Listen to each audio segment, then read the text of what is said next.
Mitch, gabi na, pwede ako makitulog sa apartment mo. Okay lang ako, Sofia. Basta ko hindi. Hindi ko iiwan yung best friend ko after niyang irat lahat ng mga hinanakit niya sa buhay. Kaya kung sa ayaw at sa gusto mo, matutulog ako ngayon sa apartment mo. Mitch! Mitch! Nak! Papa? Hindi ka na gumalaw dyan sa kinauupuan mo. Ang sabi ko, tapos na kitang i-paint. Maganda ba? Pa, ang ganda! This is a masterpiece. Galing ko, no? Alam niyo po, pagtanda ko, I'll be a painter din. Sabay tayo magpe-paint. Opo. O sige, kung yan ang gusto mo, dyan kita susuportahan. Mama, bumili po ako ng materials. Sabi ni Papa, magpe-paint na po kami pag uwi niya eh. Ma? Bakit po, Ma? Patay na ang papa mo. Oh? Bumibili siya ng materials for his next painting. Tapos biglang pinasukan na magnanakaw yung tindahan. He fought back. Pero nasaksak siya na ilang beses. Mitch! Nananaginip ka. Magbubura muna dapat ako ng makeup tapos naririnig kita tinatawag mo si Tito. Napanaginipan ko si Papa. Huh?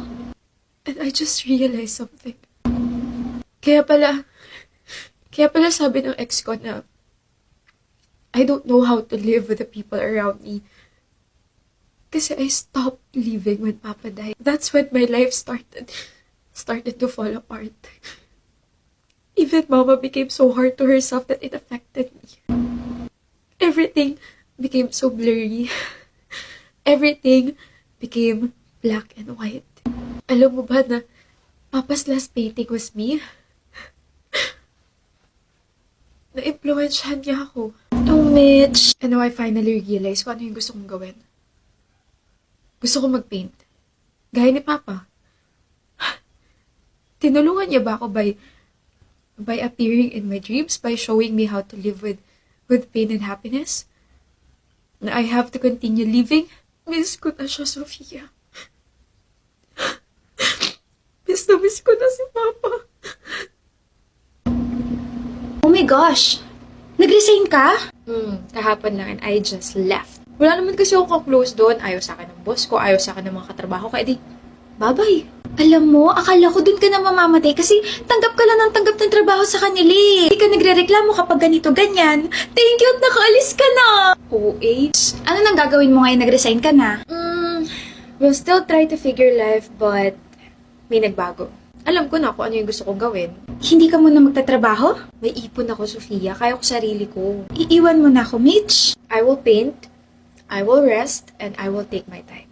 Away from all the people who kept on pressuring me, away from my toxic neighbors, away from my ex, away from the city, away from my past work, away from the boring memories I created. Di boring ako. You are an exception. Best friend kita, duh. I'm starting to live again. So, I'll be fine alone, exploring the beautiful things around me. Alam mo, ngayon ko na lang ulit nakita yung ngiting yan. Thank you, Mitch. For what? For being alive up until now. Enjoy ka and please don't hesitate to call me. Ganda ng mural na gawa mo. Iba ka talaga, Mitch. Salamat, ho. Ako naman next ha, yung pader sa likod ng bahay ko. Gusto ko flowers. Yung malalaki. Opo. Sobra po yung bayad niyo sa akin. Ang galing-galing mo kaya magpinta. Basta okay na yun. Ano ba yan, Aling Narcy? Pero, nabalitaan ko, babalik ka na pala na Maynila, Neng? Opo. After 4 years, babalik na po ako.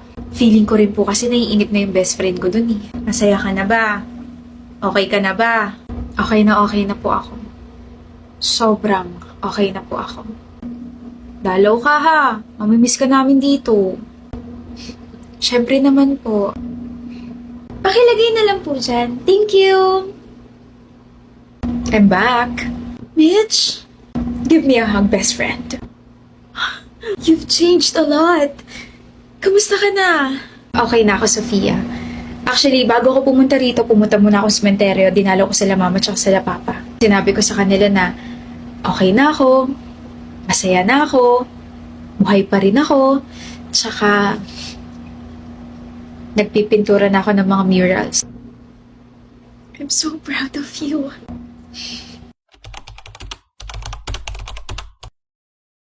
Malapit na tayo sa bahay namin pero wala ka pa rin imik. Bored ka na bang kasama ako, Mon? Di naman. May iniisip lang. Kasama ba ka dyan? Hmm. You're being distant today. Hindi mo na ba ako mahal? Mahal. Mahal daw pero ganito ka sa akin ngayon. Mahal kita. I really love hearing those words. Eh ako, mahal mo ba ako? Bakit mo naman natanong yan? Oo naman. Bakit mo ako mahal?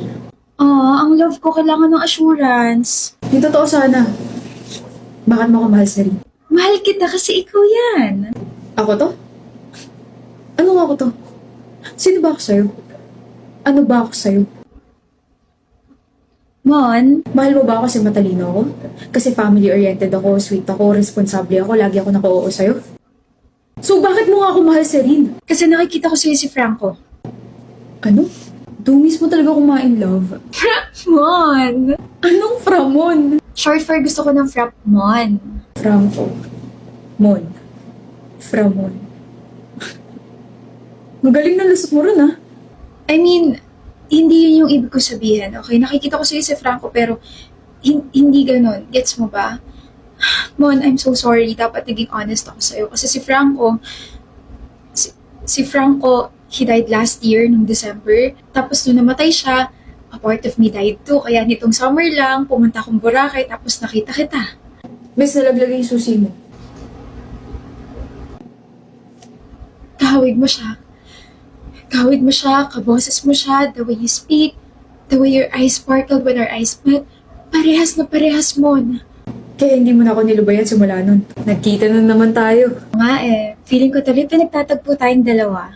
I'm Serene. Mon. Mon. Hi, Mon.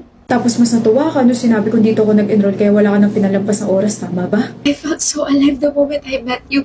Pakiramdam ko kasama ko na ulit si Franco. Pakiramdam ko panaginip lang yung nangyari sa kanya. Alam mo ba, yung mga habits and mannerisms niyo, halos parehas na parehas. Para bang binigay ka talaga sa akin ni Lord when my Franco died. Sorry, I bite my nails kapag kinakabahan ako eh. Okay lang. I don't mind. Bakit mo ako tinitignan? Wala lang. I just love it when you comb your hair using your fingers. I love arcade games, I love playing badminton, and I love you. Ang corny. Gusto ko yun. Tapos parehas kayong hindi marunong magluto, parehas kayong laging naka-oo sa akin. Alam mo ba, my family were so happy when they saw my smile again. Actually, balak na nga kitang ipakilala this Christmas kasi diba, sabay nating isa-celebrate yon.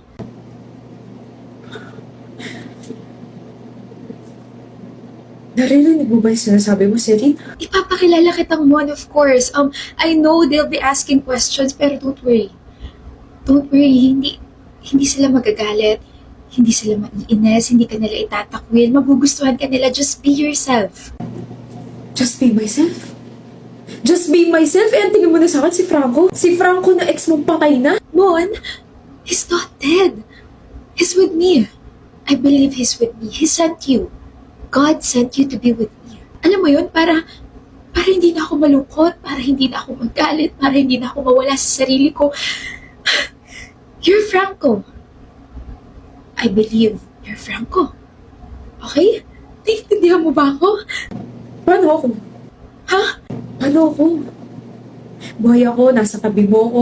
Ibang katauhan to, iba ako, pero ako naman yung unti-unti mong pinapatay, Serene. Mon? Dean's lister naman ako. Mabait ako, magalang ako, may supportive akong parents, tapos mahal kita. Pero tama nga sila, no? You really can't have it all. I can't have it all, pero I have my own identity, Serene. Pinanganak ako si Mon, mamamatay ako si Mon. Hindi ako pinalaki ng magulang ko para lang makita mo ko bilang kahawig ng ex mo. Lahat ng mga pinakita ko sa'yo, si Mon yun, hindi yun si Franco. I know. Well, kung alam mo, edi sana hindi mo na ako nilapitan. Sana nag-focus ka na lang i-heal yung sarili mo. Sana hindi mo na lang ako dinamay kasi ngayon, parehas na tayo kailangan kumula sa sakit. Ikaw, sa sakit ng pagkamatay ng ex mo. Ako sa sakit na dulot mo. Mahal kita. Nasasabi mo lang na mahal mo ako ngayon kasi nalaman ko yung totoo, pero kung hindi ko pa nalaman, si Franco pa rin yung mahal mo hanggang dulo, tapos ako utong-uto pa rin sa'yo. Franco. I, I mean, Mon. See? Alam mo, tigilan na natin to. Mhm. I hope you can find your way out from the pain you're experiencing right now, Serena. Naniniwala ako na you can save yourself and move on. Galit ka ba sa akin? Mas galit ako sa sarili ko. Kasi kapakanan mo pa rin yung iniisip ko eh. I'm sorry, Mon.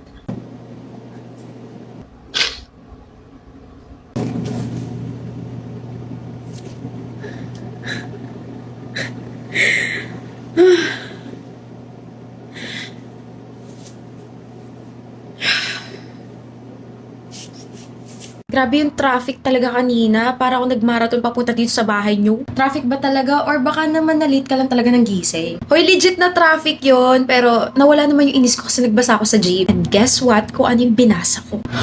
Chismis? He's into her kasi by Max and Gigi. Malay ko ba, gustong-gusto mo kaya yung mga chismis as much as you love his into her? Hindi kakaiba yung story na yun kasi sobrang dami mo mafe-feel na emotions. Like, alam mo yun, kahit ilang beses ko siyang basahin, yung kilig, sobrang fresh pa rin. Gets na gets kita. Like, naalala mo yung basketball game scene? Si Dave sobrang yabang, feeling niya siya na yung pinaka-cool sa campus, tapos biglang si Max Payne, she owned him. Grabe.